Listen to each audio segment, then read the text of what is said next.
একদিন আমার নবীজি সাহাবাদেরকে ওয়াজ নসিহত করছেন মিম্বরে বসে বসে। আর নবীজির নাতি ইমাম হাসান একেবারে ছোট্ট ছিলেন। উনি মসজিদে ঢুকে একবার নবীজির মিম্বরের দিকে দৌড়তেছেন, আরেকবার সাহাবীদের দিকে দৌড়াদৌড়ি করে।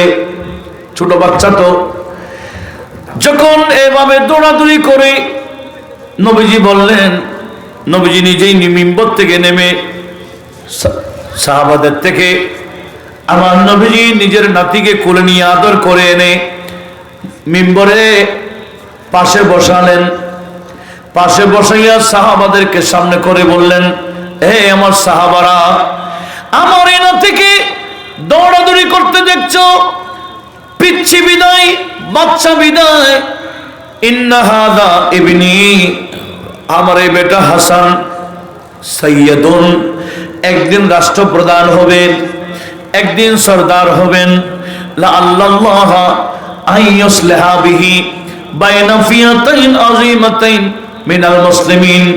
আমি নবী দেখতে পাচ্ছি আরো অনেক বছর পর মুসলমানের দুইটা গ্রুপ হবে, মারামারি করার আশঙ্কা হবে। আমার আল্লাহ আমার এই নাতির মাধ্যমে মারামারি বন্ধ করে সমঝোতায় নিয়ে আসবেন। এটা দিয়েছেন সংবাদ। কোন সংবাদ? যেটা ঘটবে। ঠিক এই ঘটনা ঘটেছিল নবীজির ইন্তেকালের 30 বছর পর।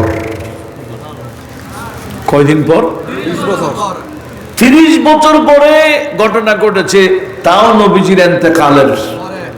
কিন্তু ইন্তেকালের কয়েক বছর আগেই তো হাদিসটা বয়ান দিয়েছে। 30 বছর পর্যন্ত খেলাফতের টাইম ছিল। এরপরে হযরত মাওলানা আলী শেরখোদার পরে শহীদ হওয়ার পরে ইমাম হাসান তো 6 মাস দায়িত্ব পালন করেছিলেন খেলাফতের। 30 বছর যখন পূর্ণ হয়ে গেল, মুসলমানের দুটো গ্রুপ বেশি উঠেছে। বলে এখন খেলাফত নাই, এখন রাজত্ব এসে গেছে।